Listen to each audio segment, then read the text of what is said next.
किसी न किसी रूप में भगवान से अपना संबंध स्थापित करना चाहिए। प्रहलाद जी के चरित्र को आप सब जानते हैं। प्रहलाद का जन्म हुआ है हिरण्यकश्यप के यहाँ। हिरण्यकश्यप भगवान नारायण का जितना बड़ा विरोधी है, प्रहलाद भगवान नारायण के उतने बड़े भक्त हैं। दिन रात प्रहलाद नारायण नारायण गाते हैं। और दिन रात क्या, आपने तो सुना ही है कि प्रहलाद जी जब माँ के गर्भ में थे तो गर्भ के भीतर ही उन्होंने भगवान नाम गाना शुरू कर दिया था। कयादू के गर्भ से नारायण नारायण नारायण नारायण ऐसी ध्वनि सुनाई पड़ती थी। तो ऐसे परम भक्त श्री प्रहलाद जी महाराज, प्रहलाद जी ने अपने जीवन में बहुत कष्ट सहे। हिरण्यकश्यप को जब पता चला कि मेरा पुत्र मेरे विरोधी नारायण का, मेरे शत्रु नारायण का भक्त है, तो प्रहलाद को मारने के कितने प्रयत्न किए। पहाड़ से नीचे फेंक दिया गया, पहाड़ से नीचे फेंका गया,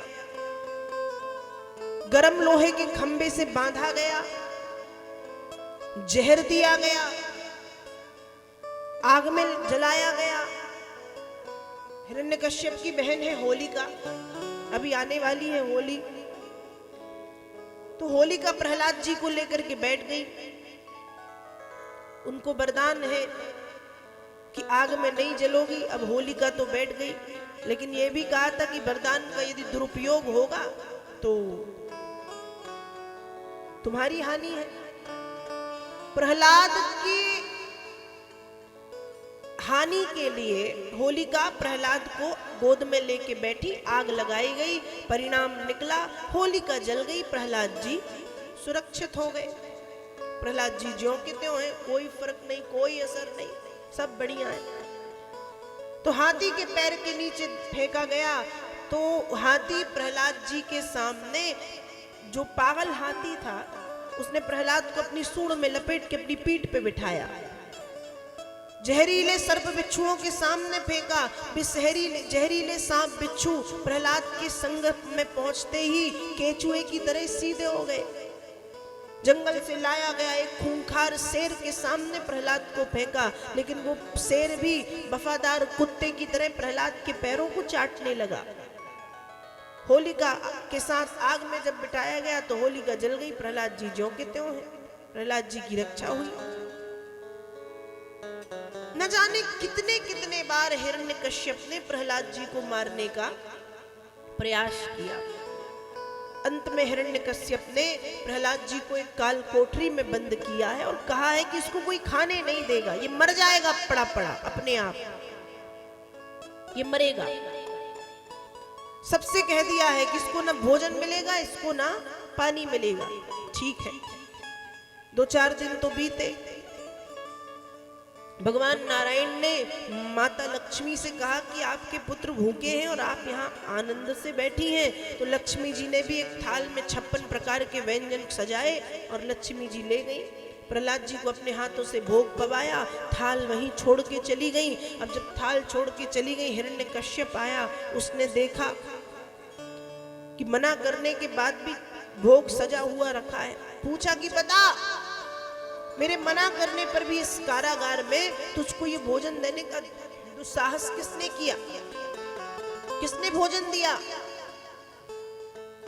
अब जैसे ही कहा किसने भोजन दिया, तो प्रहलाद जी मुस्कुराए और मुस्कुरा के कहते, पिताजी आप कैसी बातें करते हैं? हिरण्यकश्यप ने कहा, कैसी मतलब क्या? कहा, अरे पिताजी, माँ का गर्भ तो इतना छोटा सा होता है, छोटे से माँ के गर्भ में 9 महीने तक जो नारायण भोजन देते हैं, क्या इतने बड़े कमरे में आकर के भोजन नहीं दे सकते? हिरण्यकश्यप ने कहा, अच्छा तो तेरा नारायण यहाँ भी आया था? प्रहलाद जी ने कहा, मैंने कब कहा कि आए थे, उनको कहीं आने की जरूरत है?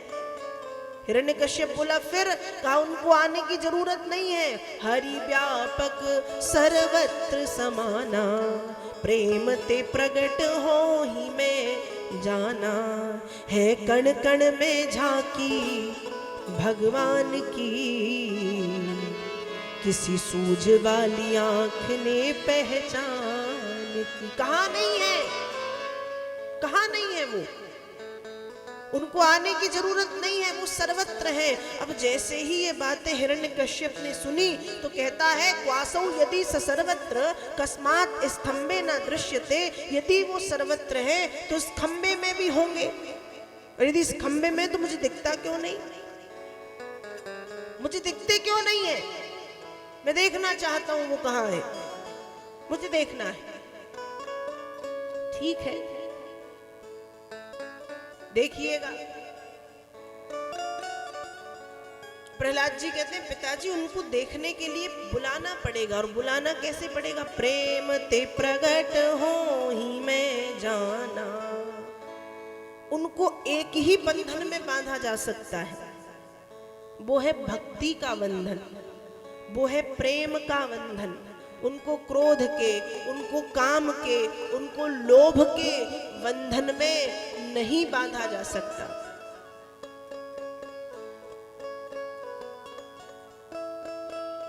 उद्धव जी की ब्रज यात्रा जब होती है तो गोपियों का एक प्यारा भाव है, प्रेम का बंधन जन्म जन्म का, तोड़े से नहीं टूटे, तेरे बिन सुन कान्हा ये सुख चैन सभी झूठे, तेरे बिन सुन कान्हा ये सुख चैन सभी झूठे। तो भगवान को एक ही बंधन में बांधा जा सकता है, वो बंधन है प्रेम का, वो बंधन है भक्ति का। काम के, क्रोध के, लोभ के, धन के, मोह के, अभिमान के बंधन में वो नहीं बंध सकते। वो बंधेंगे तो केवल प्रेम के बंधन में, वो बंधेंगे तो केवल भक्ति के बंधन में।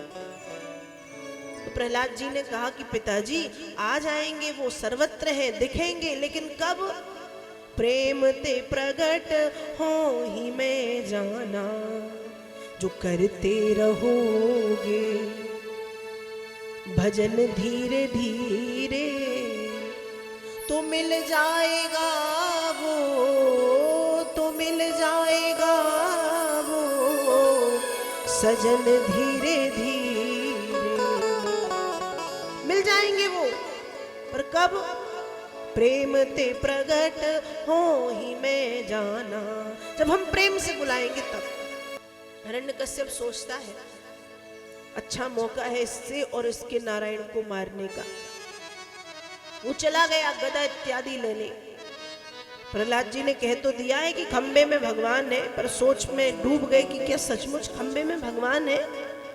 अब प्रहलाद जी गए खंबे के पास और खंबे में लगाया कान, और जब खंबे में कान लगाया तो खंबे के भीतर से श्री प्रहलाद जी महाराज को सिंह गर्जना सुनाई दी। और जब सिंह गर्जना सुनाई दी तो प्रहलाद जी समझ गए कि नारायण खंबे में आ चुके हैं। यहाँ हिरण्यकश्यप भीतर से बाहर गदा लेकर के आया, अपने गदा का जोर से जब खंबे में प्रहार किया तो गदा के प्रहार से खंबा टूट गया, और खंबे के भीतर से गर्जना करते हुए नरसिंह भगवान प्रकट हो गए।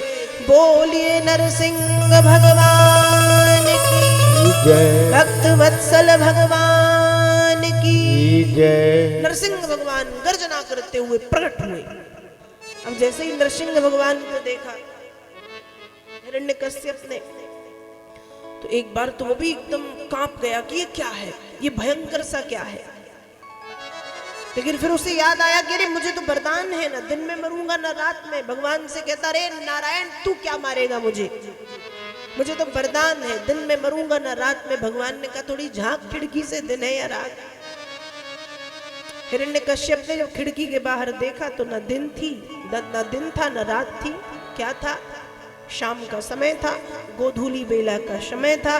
इसलिए कहते हैं कि जो शाम का समय है, जिसे हम गोधूली बेला कहते हैं, मतलब लगभग 6 से 7 बजे के बीच का समय, उस समय में व्यक्ति को ये 4 काम नहीं करने चाहिए। शास्त्र कहते हैं आहारम मैथुनम निद्राम स्वाध्यायस्य विशेषता। ये 4 काम शाम के समय 6 से 7 के बीच में गोधूली वेला के समय नहीं करने चाहिए। आहारम, खाना नहीं चाहिए। मैथुनम, वासनाओं में लिप्त नहीं होना चाहिए। निद्रा, सोना नहीं चाहिए। और स्वाध्यायश्च विशेषतः, पढ़ना लिखना भी नहीं चाहिए। तो क्या करना चाहिए?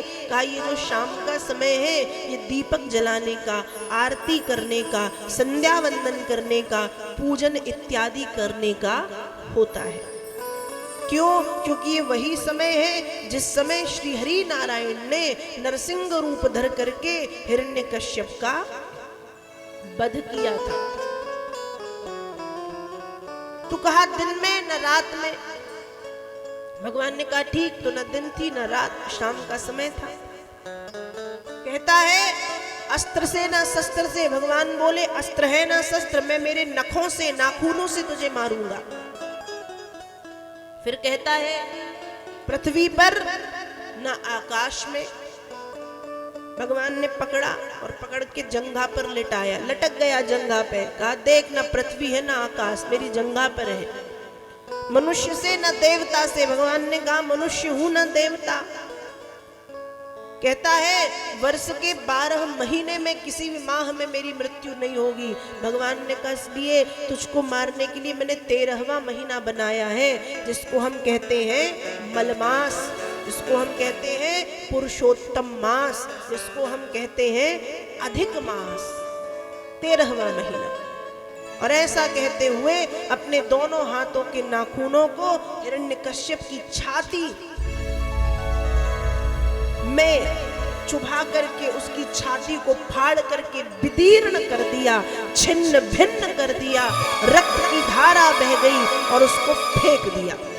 और उसके हाथों से रंगे हुए खून को लेकर के भगवान सिंहासन पर गर्जना करते हुए जाकर के बैठ गए। अब सब थर-थर कांपे। प्रहलाद जी ने तो पहली बार भगवान के ऐसे भयंकर रूप को देखा है। अब तक प्रहलाद ने भगवान के जिन रूपों की कल्पना या सुना है वो भगवान के बड़े सौम्य स्वरूप थे, लेकिन आज जब भगवान के नरसिंह रूप को देखा तो प्रहलाद थर-थर कांप रहे हैं, भीतर से भयभीत हो गए, डर गए। छोटा बच्चा है 5-6 वर्ष का, डरेगा ही।